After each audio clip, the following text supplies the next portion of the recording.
killed our building. I was like, and that's what architects do. We kill your memories.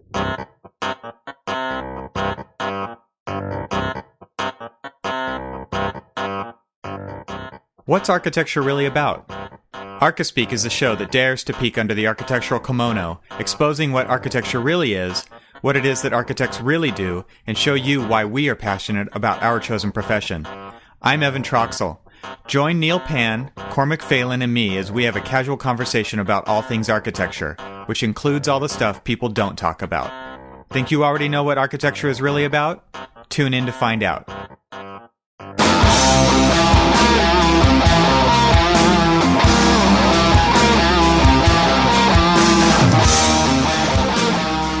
It's time for some Archispeak. All right, welcome to episode 7 of Archispeak, and this week we're going to be talking about... Cormac took a little bit of time and posted some stuff on Facebook and Twitter, and we've also been collecting comments on our website at archispeakpodcast.com.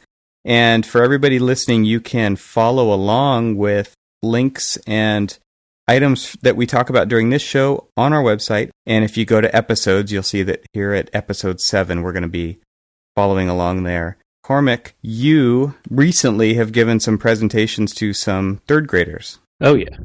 And I would like to also thank everybody on Facebook for, jumping in and adding all of these questions. They were fantastic. We got some great questions. But kind of pre-show, we were talking about all these different questions and stuff, and I started thinking about some of the best questions that I actually get about what an architect is, what they do in their daily world is when I go and give presentations to elementary schools. The firm that I work for, we do predominantly K through 12 schools, and we do a lot of presentations, and I also do a lot of career day stuff for my kids. And some of the best ones, and I wanted to share some with you guys, is I had a recent career day presentation to a bunch of third graders at Annapolis Elementary School. And I gave it specifically to the third graders because that's the school that we're currently working on. And we're doing a major renovation, addition, and a complete remodel of, 2 historic buildings. And when we get finished and the students return to the school, those third graders will be the fifth graders. And I wanted to kind of remind them of what the school that they left, and kind of give them a preview of what school they're going to be going to. Gave them all the 3D models and all the graphics and everything that we normally present to the PTA and everyone else.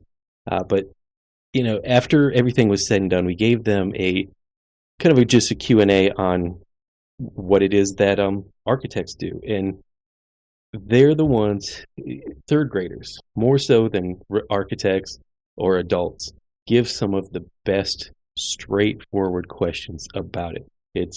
There's no veil, no nothing. They just say, one of my favorite ones is the normal one. How much do you make? Yeah, that doesn't change. I gave one to high school students about 2 months ago, and I gave it 2 different career day presentations. That was the first question out of both of them. Yeah, and so, well, how do you actually answer that? Any of you guys? How would you answer that? Yes, question? Evan, how do you answer that? It was like, don't do this for the money. I mean, that really, exactly. That's kind of the first thing that you say is there is a discrepancy in what people think versus actuality for the most part. And I don't mean to say that you can make a very nice living doing architecture. And so I don't want to give the perception that it's way off from that, because I think you can make fine money. It's not something that you are going to do to become rich, especially working for another firm.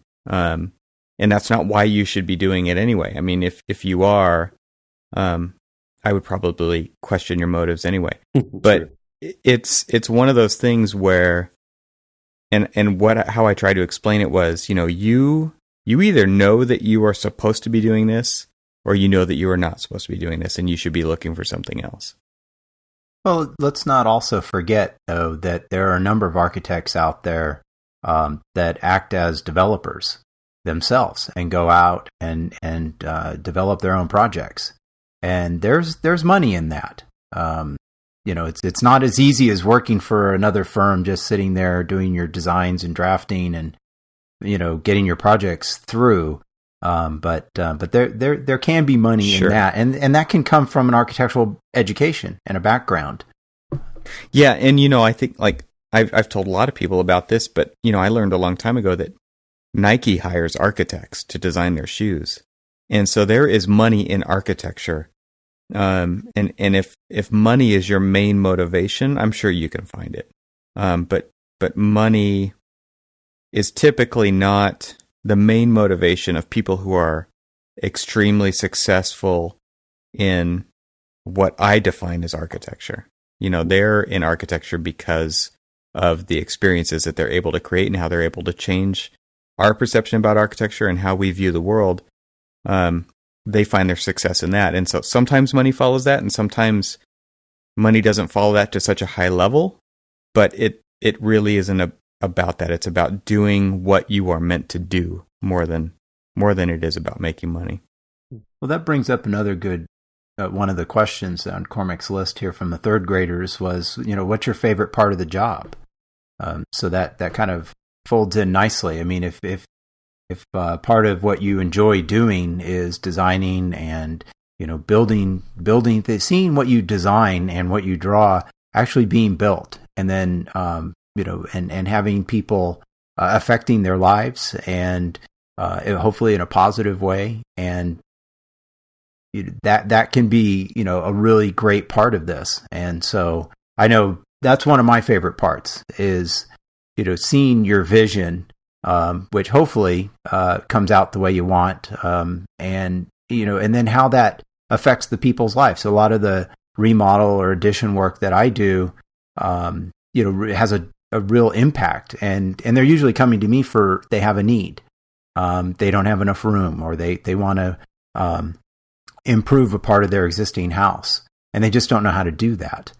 And so that can be a lot of fun, affecting their lives and making it better.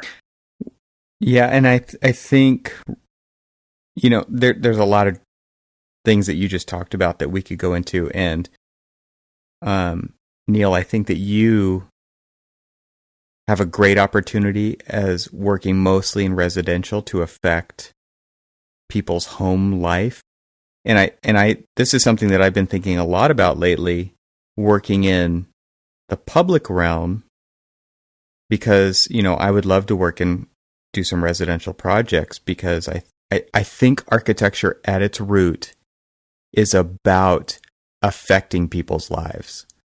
And there's too much, and I don't want to call it architecture, there's too many buildings out there that people see that they're just containers of space that they have to spend time in, and it's not something that affects their life in a positive way. And I think the definition of architecture is affecting people's lives in a positive way, and in a way that they probably didn't expect.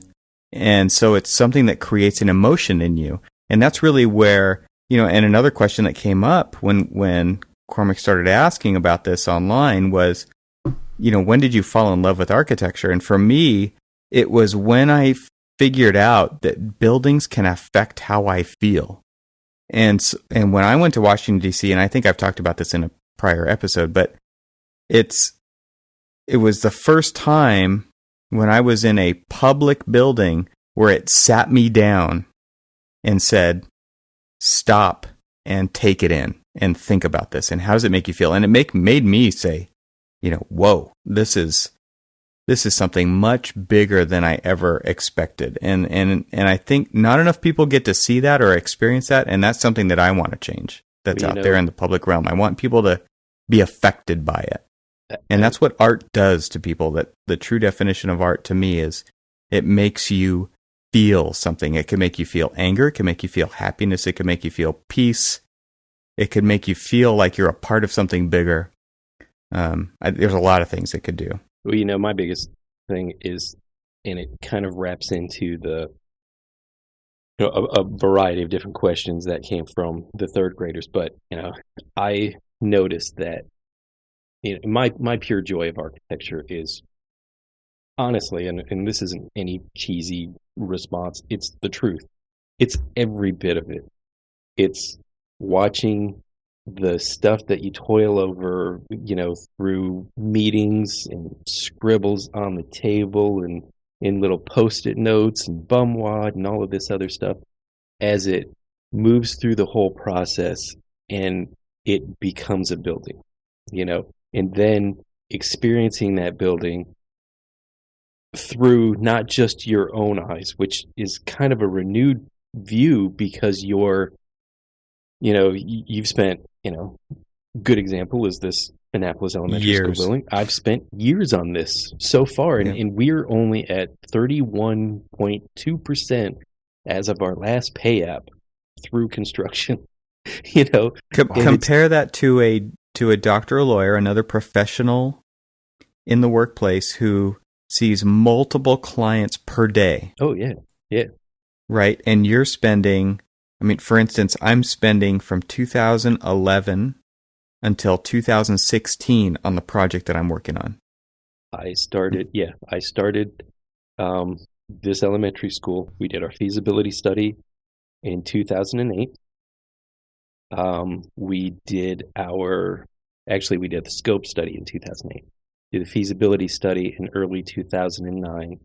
Got board approval in 2009 to begin the whole process. And so from 2009 to 2014, because August of 2014, hopefully we'll be handing over the keys to the principal and everything will be good to go. But you basically become intimately involved with every aspect of that project. Absolutely. And it becomes one of your kids. Yes. And the interesting thing about it is that, depending on the type of project, whether it's, a complete renovation or a new project or, the wonderful phase while occupied, I am working on another project that we're doing a phase while occupied, rather, complete revitalization of the school. And, I met as part of some of our design process, we interviewed the kids. And I interviewed, kids a couple years ago that were, first graders. By the time the project is done, they're going to be gone. But I'm going to see their faces every Thursday when I go to these site meetings and owner meetings and stuff. I'll see these kids' faces grow up and grow old as I'm shaping this building around them. And I think it's just a fantastic, it's one of the best things that I could imagine doing. I was listening to one of the things that you were saying, Neil, about just kind of this joy and stuff. It was interesting. The very first, I'm digressing here, but the very first cuss word that I ever said in my life was over a building. I was 5 years old, and my sister busted me on this. But and that's when you knew architecture was for you. You know what? Apparently, that's when I did know, because I was watching some steel get swung in the air, and there's probably some roof trusses. I was 5 years old, so I didn't know what they were. But I looked at it, and I'm like, "Holy shit!" My sister looked at me, and she, "I'm telling Dad," and she did, and I got in trouble, but I was hooked. It was worth it. It was absolutely worth it. Yeah, that just reminds me. I see buildings going up around me in my hometown, and it's like you see that primary structural steel going up, and you're like, "Oh man, this is going to be good. This is going to be good." and you can just see so many opportunities, and then what actually ends up happening is not so good, right? For the most part. Yeah. But that uncertainty that you have when you're a kid and you just see that opportunity and like, wow, and it's a really cool feeling. Well, that feeling hasn't gone away, at least for me. No, you see when you see something going up and you had this vision what it was going to be, and and hopefully it turns out all right, as I mentioned in our prior podcast, sometimes it doesn't always work out, but you do have that vision. That's a great thing. I always thought that would be a cool studio project, would be to take a halfway, basically a building that has its foundations and retaining walls and primary steel, and then say, okay, studio, take this. What can you make out of this? That would be very cool. The project went bankrupt. Very and then what can you do with this? And I think it would be a wonderful experience to see 30 different perspectives take on the same bones of a project. And where can you take it? And that would be actually a very, I think that's, any professors listening out there, that would be a fantastic one, because... No. That's for the Archispeak studio that we're going to run, right? There you go. I like that. That'd be perfect. Archispeak conquers the world. We've trademarked it already. That would be great. Because, think about it. That is a great concept, because, so many times we have to work in such demanding constraints. And what better way to push? We always have to take these constraints and push our creativity. What better way to introduce students to creativity with the ultimate constraint when you're all starting with the exact same bones? What can you do with it? And watch 30 different creative minds just go at it and just create. Oh man, that would be fantastic. No limits, right? Yeah, I think that's one of the things that I tend to gravitate back toward, is the constraints of the project.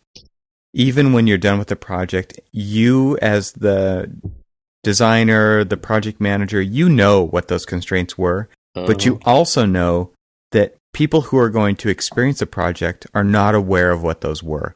For instance, I worked on a building on a community college campus that was a high school within the community college campus, and there are so many constraints within there.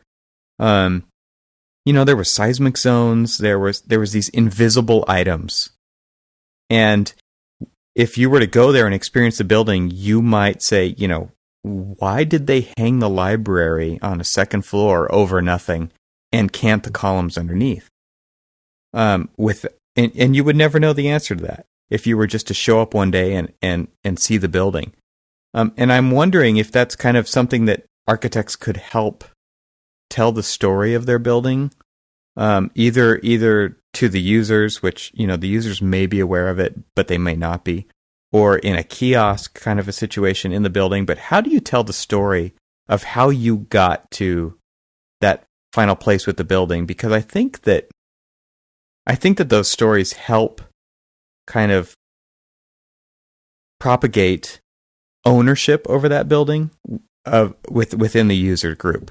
I think that's what helps architecture become interesting and important to people who actually sit in those buildings every day. You start a podcast, Evan. Yeah. That's how you do it. For every building, you dedicate an episode. Yeah.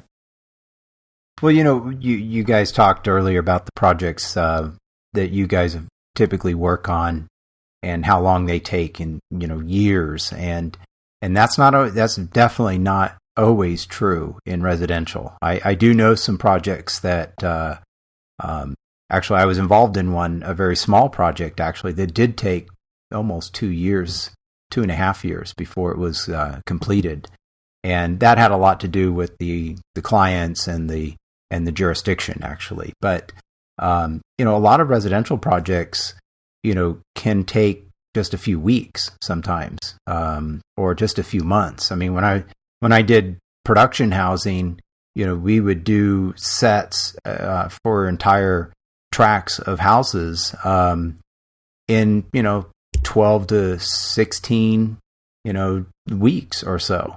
3 to 4 months we would do it and submit for a permit in 12 weeks. And so, and that's 3 or 4 plans, 3 or 4 elevations. And, I know a lot of people listening probably across the United States, and I don't know about other countries with their production housing that they have, or if they have it. But, on the West Coast and in other areas, I've seen some really nice stuff. And out here, we do some of the areas that I've worked in, have a pretty high design standards. And it's still production housing, so it is what it is. But they're not just stripped down stuff that you might see in other parts of the country. There's a lot of detail and a lot of design that goes into the houses. And, so those types of projects, though, can still only take a few months. And that's not necessarily for construction, but, in an entire development project, because I also worked for builders doing, final maps and planning and stuff like that. I mean, we would basically start a project and within a year, break ground, and, within a few months after that, we've got models going and we're selling. So, a lot of these types of projects can take place in much faster time frame than larger public projects. Yeah, and retail's a lot like that too. I've done some retail, and it goes so fast that it's a similar experience to that. All right, guys. I'm gonna be the taskmaster here, or the list. You're gonna bring it back. I'm gonna bring it back to our list here, because we did have some really good questions submitted, and I do want to hit a few of them, as many as we can in the allotted time that we want to do it. But I want each of us to ask a couple of go through and pick out some of our favorites of this list. But one that is always my favorite, and it comes from everybody that I talk to about architecture, whether you're 4 or 40. They always ask, do architects have to be good at math? Yes. And, I always tell them, I always start everything with a joke. So, I was like, well, I got into architecture, so because I wasn't good at math. And they're like, what? You have to be at math? I'm like, of course you've got to be good at math. But, math is just a part of the overall, list of things that you have to be good at. It's not like we are dealing with math all the time, but we are dealing with the critical thinking that comes with, solving a good math problem, or, whether it's, understanding and interpreting a book, it's all of these different things. So, so what do you guys think? Do architects have to be good at math? Well, first of all, yeah, I think that's a myth. You don't have to be good at math. But when I was in school, when I was in high school, I think that's every guidance counselor's assumption is that if you are good at math, this is a field that you could go into. And I took calculus in high school, and I did so poorly in it. It sucked. I was very good at math up until that point. I mean, I was a very good student in everything until calculus, and it, honestly, it had a lot to do with the teacher. But I went to tutoring because it was the first class I ever got a C in, and it was heartbreaking. But then when I got to Cal Poly, and the prerequisite for the entire 5-year program was trigonometry, I had to realize it upon myself, that it was the guidance counselors were wrong. Wait, go ahead. I was just going to ask. I mean, your program only required trig. That was it, and I took it at a community college. Man. I mean, I had already taken it in high school. Damn! But I took it at a community college to get the the grade in it, so that I didn't have to take it at Cal Poly. I had to take calculus because our other prerequisite was physics with calculus. See, we had to take physics, but we didn't have to go above trig. It was interesting, and that's when I thought high school guidance counselors don't know anything, because I wouldn't have taken it in high school and had such a bad experience with it. I probably would have ended up taking it anyway to somebody who was really good at teaching it, and had a much better experience with it. Because I wish I was better at math now, or I wish I had held on to the concepts like I did when I was in high school, when it was so natural for me. Right. Because I think it would help balance the artistic side. I mean, if you look at Santiago Calatrava's work, who is an architect and an engineer, it's amazing work. And I think that it gives you a leg up when it comes to design. He's not doing it to balance his creativity. He's doing it because he wants to control his fees. Well, and it has everything to do with his approach and his brand. Yeah, but it is beautiful to look at nonetheless. Oh, absolutely. Yes. Well, I think, how good do you really need to be at math? You need to be able to do the basics. I'm not so sure I really needed that entire year of physics or calculus. Maybe at Cal Poly, at San Luis Obispo, we had a really good physics course. It was actually, I think it was even titled Physics for Architecture. And it took the concepts, and that's why we were required to take the basic physics courses. But I think that probably was a little more than we really needed, because essentially we were taking the physics courses with the math majors. And, they were hard and charging on, math major physics. And I was like, I just kind of understand how buildings move. And, and so the third class really addressed that, the physics for architecture. But wow, that whole year of calculus, I think that was just like a lot of wasted time, at least for me. I'm not Calatrava, so and I don't engineer my own buildings. At San Luis, we also, as separate, which I think was great, was we took the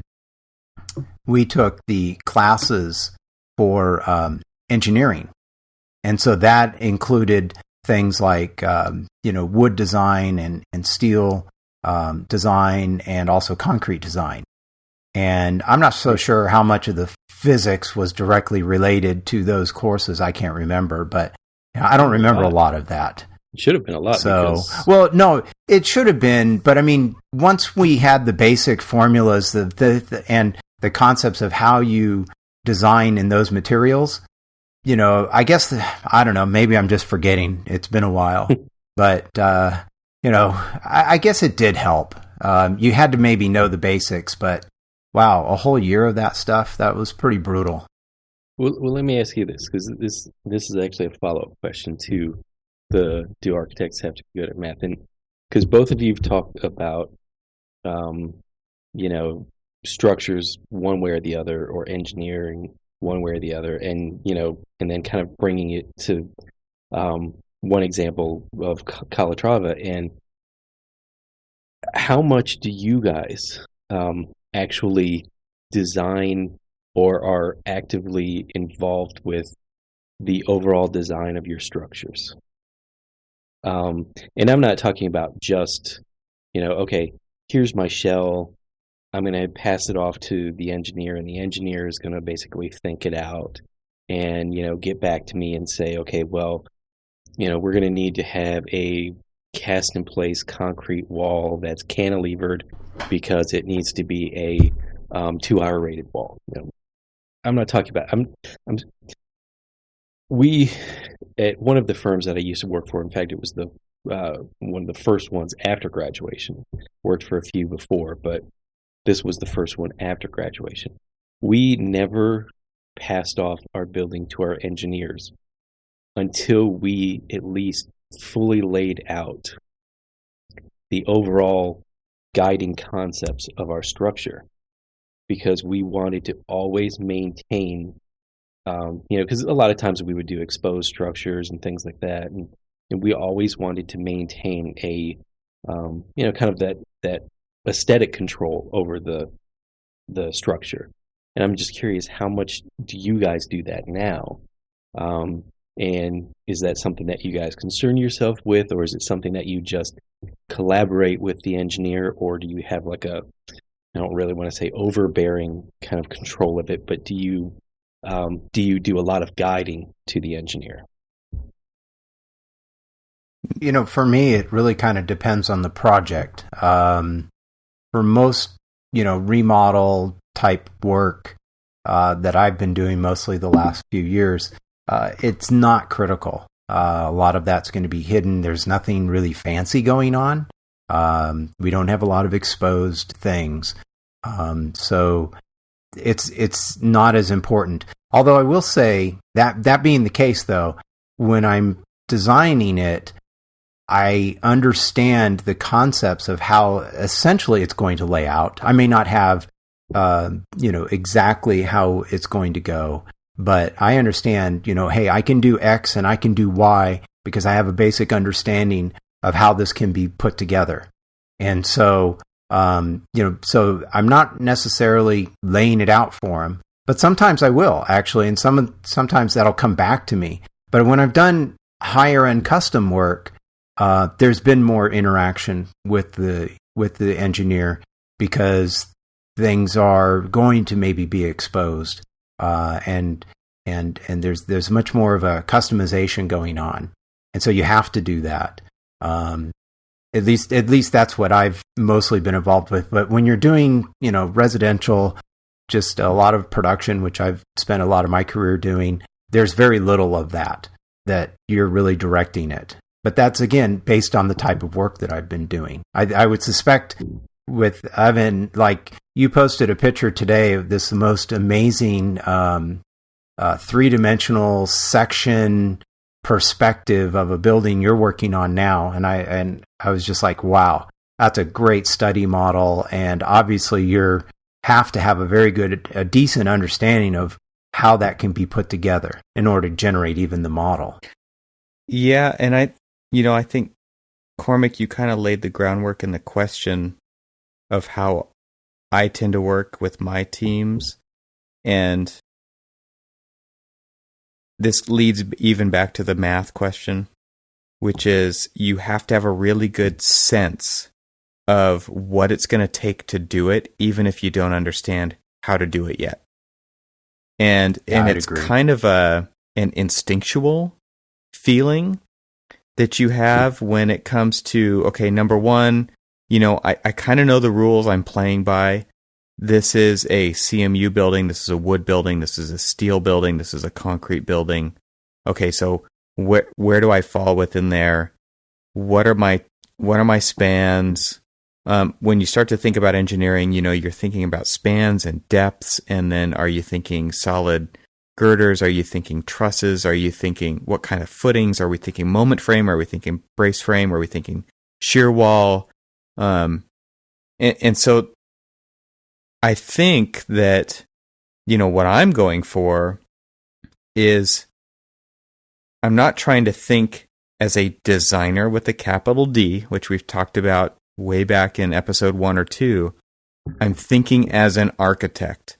And as the architect, you are in charge of, and in charge is maybe a little too strict, but you are overseeing all of the disciplines, and you have to be aware of kind of the ground rules that everybody has to work within. And so when I lay out a floor plan, because I think the planning of a building is so important. I will spend a lot of time working out the planning before I get to the form making, because if you can solve issues in planning, that's the best place to solve them before you get to actually making the form. If you can capitalize on the planning to make form that inspires people and enhances the solution to the problem, even better. But a lot of times when it comes to form, people get stuck in style, and that tends to hold form making back because style is a dirty word, right? I mean, it's like you want to solve the problem. You don't want to fall within this is me speaking. you don't want to fall within a stylistic preference. If you can avoid it, that's great. But sometimes you can't. And so even if you're forced to go down the style road, you've made a really good building by doing your job in the planning.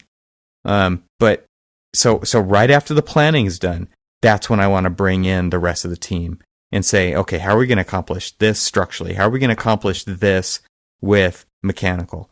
And then, these guys are really fun to work with, and it's a huge opportunity at that point to say, well, what if we do this? Well, what if we do this? Well, and most of the time, my experience is those engineers will say, we can make this work. And that's when you think, well, then how can we push this a little bit further and get even something better? And that is a great experience to go through. And it's really great if you can drag your client along with you through that experience, because then they start to see the value in the process. And I think that's something that's kind of underlying this entire conversation from the third graders on up who are asking the questions, why do you do this? And I think it has to do a lot for me with the process that we go through. It does take forever, in quotes, to get these projects done. And that process can be the thing that really takes it to the next level. And that's what when it comes to bringing in this team and collaborating, it can make the whole thing so much more enjoyable when you're all working toward making the best thing you can in that process. What were some of these questions that you guys gravitated to that, you're like, oh, I definitely want to touch base on that one. I mean, I'm going through this list, and it's interesting. I mean, we've hit a lot of them without actually having to read them out in kind of the rigid manner.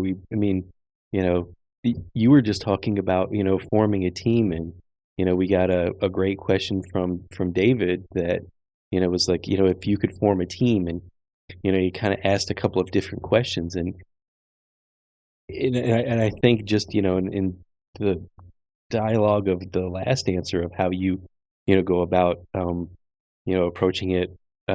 approaching structural concepts, I think that kind of like started to wrap into some of those questions.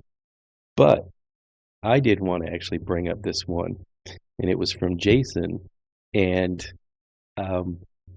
I'm definitely going to pass it to you two, because you two are like the tech gurus here. Mac or PC? Jason, Jason, let's say the whole name here. It's Jason, let's say Rostar. He wanted to know Mac or PC, Revit or the field. And okay, so if you're saying Mac or PC, Revit or the field, well, if you're Revit, you're PC, right? True. For now. So until Revit. You must know something that we don't. From what the rumblings, this was something that, when AutoCAD left Mac and said, fine, we're taking our ball and going home, and didn't build didn't build AutoCAD for the Mac. They, right. They said, no, we're not going to do it. And then 14-year absence. 14 years, they rebuilt it. Now, I can complain that they've got two completely different user interfaces. But, in a way, you got two completely different mindsets of users between a Mac and a PC. So the thing I like about that, I don't have the opportunity to use the Mac version too much, but even though I'm on a Mac, so that answers the Mac or PC question. But I think it gave them the opportunity to say, well, what would we do? Right. Starting from scratch. Well, I can shed a little bit of light on that, because I was involved in the beta program for the Mac version, and in going in and talking to them, they communicated that to us pretty directly, that they have a long time user base on the PC, and making changes to that interface disrupts a lot of people and really upsets people. Really? And I'm sure it's really painful for people on it's there. very painful. Yet every time they come out with a new release, they change the damn user interface. Well, they're trying to improve it, and they're trying to improve it in ways that tries not to. I mean, for example, I complained to them about the preference dialog box and the different ways to set preferences on a PC, and they kind of just sighed and said, yeah, we don't like it either, but every time we try and do something or make that an improvement or suggest it, we all get shot down because of all the everybody's used to it and they know where to find it. And then when you talk to somebody like me who hasn't used Windows AutoCAD on a PC very often, it just frustrates the hell out of me. And I will say this, I do use the Mac version when I have to do AutoCAD projects. And I found the new interface that they designed for the Mac to be a great Mac interface. I mean, it allows me to actually discover how to do things that I didn't know. In fact, even when I consulted in an office, I went to some of the guys that had been using AutoCAD for like a decade, and I'm like, hey guys, didn't you know you could do X or whatever it was? And they're like, oh, how do you do that? And I'm like, well, I'm not sure exactly how to do it on the PC, but on my Mac I do it like this. And they're like, wow, how did you know that? Yeah. And it's like, well, because the interface was just so much better. I have to give opinion. Autodesk credit because of all of the stuff that they're releasing on iOS for the iPad. Absolutely. They're hitting that big time. It's amazing, and it's fun, and it's something for all ages, and it kind of allows people to create things on their iPads. And I've seen Oh, sorry. Yeah, it's fun, right? Yeah. I mean, it's way beyond what Autodesk is known for, which is creating these high-end, high-precision, very expensive tools. Right. So I really credit them on this direction that they've taken. And at the same time, I mean, AutoCAD is a dying piece of software. For the most part, I mean, everybody's moving toward BIM. We see the value in that. And on the Mac, it's like, well, why didn't you just go to Revit instead of going to AutoCAD first? But I think to them, they still see a life in AutoCAD. There's a big life. Yeah, sure. There's a big life still left in AutoCAD. And one thing that a lot of it comes from frustrates the heck out of me is architects are the slowest dinosaurs to move on to the next thing. Oh yeah. And that's why they probably do see so much of a life in AutoCAD still. Well, I can, also shed a little light on why, they did AutoCAD first, is because it's their most dominant product, yeah. and to see if there was enough of a market to support development for AutoCAD on the Mac. That they kind of just said, hey, this is our biggest product, and let's dip our toe into this market again with our biggest product and see if there's a market. And I can tell you, they've been pleasantly surprised at how well received the product has been. Even now, they have AutoCAD LT for the Mac as well, and it's sold exclusively through the Mac App Store. And it's a $1,000 program. Now, it's a quarter of the cost of the full-blown AutoCAD for Mac, and they were delighted at the number of people, and I don't have any numbers. I mean, they didn't share that sort of information with us, but they just said they were just ecstatic with the number of people that downloaded essentially a $1,000 program on the Mac App Store, you don't get a free trial. 30-day trial or anything. Right. Now, you can pick up AutoCAD off their website for a trial and do that, and students, of course, can get it for free. And but they were very excited, and I think that with that sort of level of excitement and with the growing nature of the Mac market in general, kind of the halo effect of the iPhone and iPod and iPad. that I'm hoping, I hope that Autodesk will see a benefit in trying to bring products like Revit or some of their other design tools, because they've brought AutoCAD to the Mac, but they haven't brought AutoCAD for architecture or AutoCAD for civil. The specialized packages or tools that they sell are just they're not available. So the AutoCAD you get for the Mac is basic AutoCAD. They're moving away from that though too, because like the newest Revit 13, it's all one Revit. There is no more Revit structures, Revit mechanical, and civil engineers don't use Revit or AutoCAD. They use MicroStation. I mean, or Civil 3D, or Civil 3D. But they, right. But so they're probably not bringing that to the Mac, because they're probably preempting the notion that they're going to just wrap all of this stuff up together. Now the licenses become more expensive, but you actually get a lot more power packed program when you're wrapping them all together. And one thing that I noticed early on when we were starting to merge our models together from Revit mechanical and Revit structural into our Revit architectural model, that you'd have clashes and conflicts that were just kind of quirks between the different programs.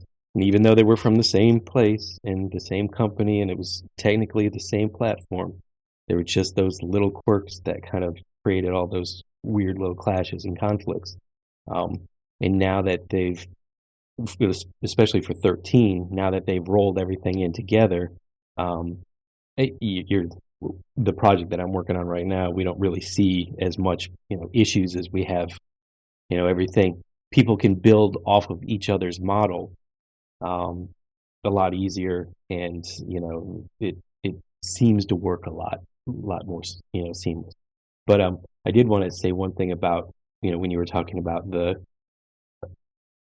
AutoCAD being kind of like the dying breed, and one of the things that I can just substantiate, not from the business side, but from the construction side, Neil's point, more and more detailers and contractors are requesting the CAD drawings, because they want to, at least use the base drawings that we create, or at least export out of Revit if that's what we're doing, or straight from AutoCAD. They want to use that as kind of like their baseline for all of their shop drawings, which goes to a completely different topic, which is how do you control the stuff that you've created? We've like intellectual property. Yeah. Well, I was sending out a bunch of CAD release forms that basically talk. It's a whole boatload of different legalese and liability waivers and disclaimers and things like that. And then of course there's the fee of, okay, we've already designed the building. Now we're doing a portion of your work for you.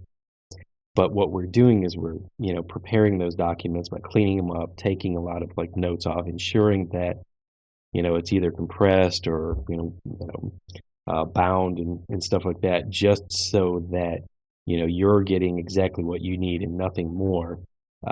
Yeah, I just did the same thing with it. I just prepared a CAD file for a CNC piece of a project that it's a series of wall panels that need to get CNC'd, and I want to make sure they get done right. So yeah, I'm going to give you the base files, but at the same time, it's like you are doing part of their job for them. Yeah. Well, does your firm send out CAD release forms to make sure that they sign? And, oh yeah, have disclaimers and waivers and legal liability. You are assuming the legal liability. With use of this, file and blah, blah, blah, and all this other stuff. I mean, do you guys do things like that? Yeah. Yeah. And I mean, we even have, I've even seen it on a school that was recently completed where the contractor, the GC on the project, took all of the CAD files. I mean, even though we had done the full project in BIM, and so had structural, and so had electrical and mechanical, they rebuilt their own BIM model of the entire project so that they could do all their own clash detection and make sure that everything was going to work out okay.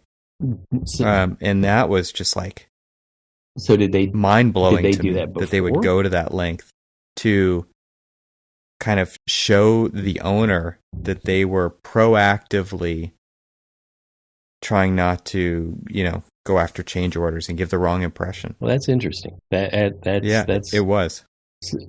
So let me just, I'm trying to wrap my brain around this because, we have a long-standing argument with contractors about, BIM and as-built and everything. And so they took all of the drawings before they started construction. Yep. I like that idea. And in fact, and as they were going along, they were building the fire sprinkler system into the project because our fire sprinkler consultant had done it all as single line. And so they actually went in and built the fire sprinkler lines to make sure that, and they found areas and they said, okay, it's not going to be able to do this right here because you've got a structural member in the way. So what are we going to do about that? Way before the guy came in to install fire sprinklers. So, I mean, it was kind of a very proactive approach to building the building before they had to build the building, right? Yeah. So that they could make sure that they were going to do it exactly the right way. Well, guys, I'd love to do like an entire show, I think, about different CAD programs and some of these things. Yeah, the technology side of it. Yeah, the technology side of it. And I know that's been one on our list for a while, and I'd love to do an entire show about that. But I think to kind of wrap up some of our questions for tonight and for this podcast, I think it'd be fun to answer one of these ones from the third graders, which is, if you weren't an architect, what would you be? I think that's always a fun one to consider. So, Cormac, how do you answer that one since you get that question? I told them... We know the answer. I would be sad. I would just You'd be drawing comics. I would be, actually. I told... in fact, I was... A lot of the kids that are in this particular school, they're all... Because Annapolis has got the Naval Academy there, a lot of these kids are military children. And, so I guess you can kind of say pandered to the crowd and told them about my military experience and how much I enjoyed it and stuff like that. And probably if I didn't pursue the path of architecture early on and was bitten by the bug that I was talking about, I enjoyed being in the military. I actually, if architecture was taken out of the equation, because I used the military as a means to an end to get, because I wasn't quite the most studious of kids in high school, and I knew I wasn't going to be earning myself a scholarship, but I knew what I wanted to do. And felt like I needed a lot of growing up and also just kind of perspective. I wanted to kind of get outside of the box of the neighborhood that I grew up in and really never left. And I wanted to get kind of a slightly more worldly view. But I always had architecture in the back of my mind as this was what I was going to be doing. But if I took that out of the equation and just looked at a lot of the things that I did when I was in the military, and it was just a fantastic experience, and I probably would have stayed. Yeah. For me, how about you, Evan? For me, it would have been, one of two things. I would either be building things. I've always wanted to build things, and as an architect, I get to decide what and how something gets built. If I weren't an architect, I would be making the things. I'd be a fabricator. I'd be a builder, or I would be a musician. You guys have, aren't you? You are all heard the music that we tag on the end of these podcast, and that was a band that I was in, and when I was doing that, there was nothing better. I mean, when you are, and I think it's kind of like this for all artists, when you are your own client and you are writing music or you are making things that you want to see, and people are just paying for that because they love it too. They're not telling you what they want. That's the best feeling. So, I mean, that's kind of an easy answer for me. It would be one of those two things. Well, I've had an interesting experience over the last few years. I've gotten to ask myself that question quite a bit, and I think I don't know exactly how to answer it, to be honest with you. Having the economy the way it's been and finding work has been a challenge. I've often thought, what else would I do? And I keep coming back to, I don't know if I can do anything else. True. This is just what I do. And I can't imagine doing anything different. Different aspects of the project. I mean, Cormac's mentioned, the process he goes through and how he enjoys all aspects of that. And I enjoy that as well. And there's different avenues to get those experiences and that we can do. And then I've done that. But I still think there was a time when I first applied to Cal Poly in San Luis Obispo where I said, well, okay, my preference is architecture. And if I don't get into architecture, maybe graphic design. And I think that maybe that does answer the question for me, is I would still be doing some sort of design, and whether or not it would be 3-dimensional with a building or 2-dimensional or perhaps 3-dimensional with a product or something, I think I would still always have been in design somehow, in some way. I think that the permanence of architecture is what sets it apart from other artistic endeavors like graphic design.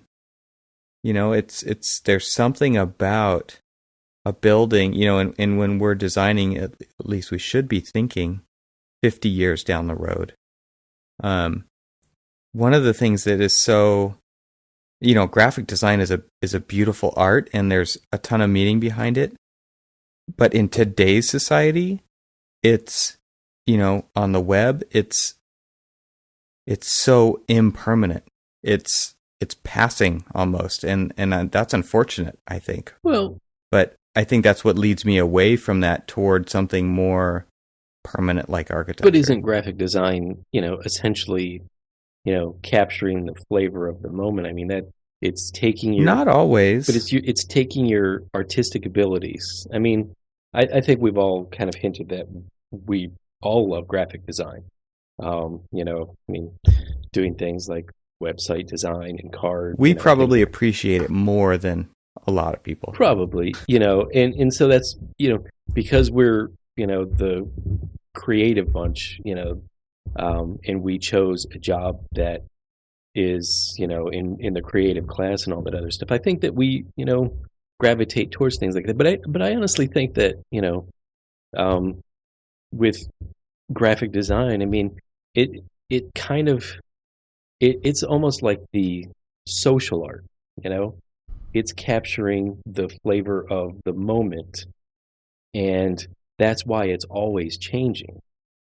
Well, there's a lot of architecture like that too. That's just fashion. Well, that's true too. But then that's usually the stuff that either just gets torn down 20 years later. Exactly. Just look at what's going on with New York with Billy Sane's building. Oh yeah, I wanted to actually bring that up and ask you guys what you think about that. Here's a building. It's 14 years old.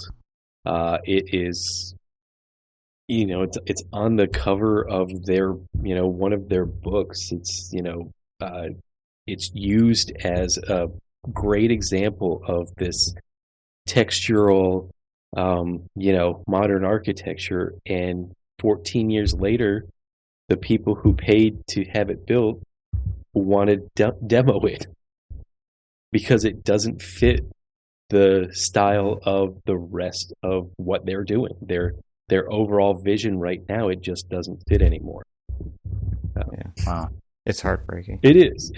I mean, when you think about it, you because we all know the process that it took, Todd and Billy to get to that point and to be able to, they sweat over that. They went through. Do we know how many hundreds of people they had to convince?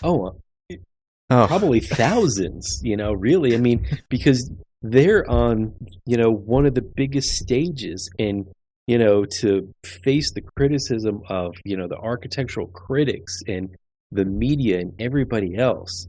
I mean, it's just, it's, and 14 years later, like, all that work, guess what, guys? It's got to go. Yep. All right. Well, let's wrap this up. This has been really fun, and I again, like Cormac said before, thank everybody for writing their questions out, and there's some that we didn't get to, but hopefully we will in a follow up podcast, and because there were some really good ones, and I think that some of the questions take a lot more thought, and we will definitely be thinking about those things. But overall, I think that I'm glad that people are putting stuff out there, and they're giving us stuff to think about, just as the things that they're thinking about, and I really appreciate that they want to know what we think about it. So thanks to everybody for that. Thank you. Yeah, you guys can follow along with the links from stuff that we talked about in the podcast at archispeakpodcast.com. And we have a Facebook page. Neil, what's the address for the Facebook page? Oh my gosh. It's facebook.com/ I think it's Archispeak Podcast, but if there isn't a link on the website, there will be. Yep, there is.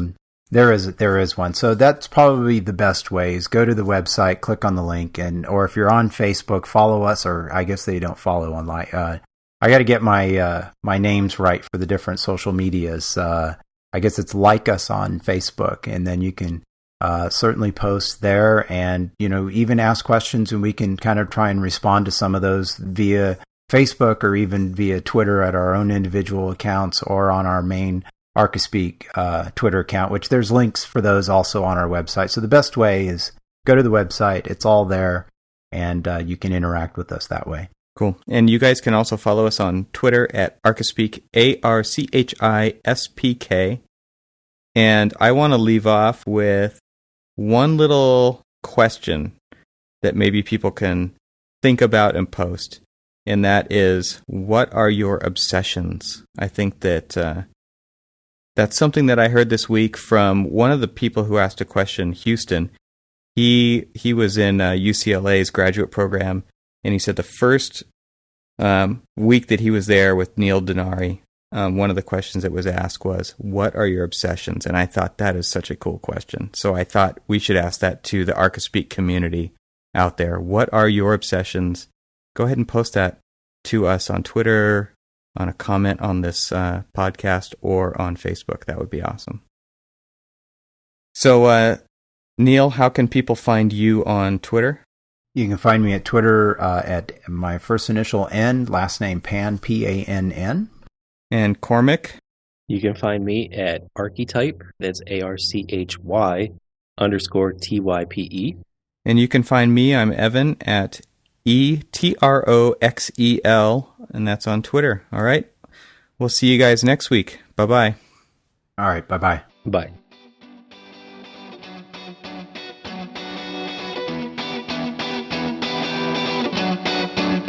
I used to shy away from the stampede. I'd hibernate, hunker down in my heart at all. To get good at the game, I had to grease up my riot gear, and that craving came when you crossed along, yeah, when you came along. Triple dog dared me, turn the sprinklers on, barefoot in the driveway, baby. Platform dancing, form like a crazy man.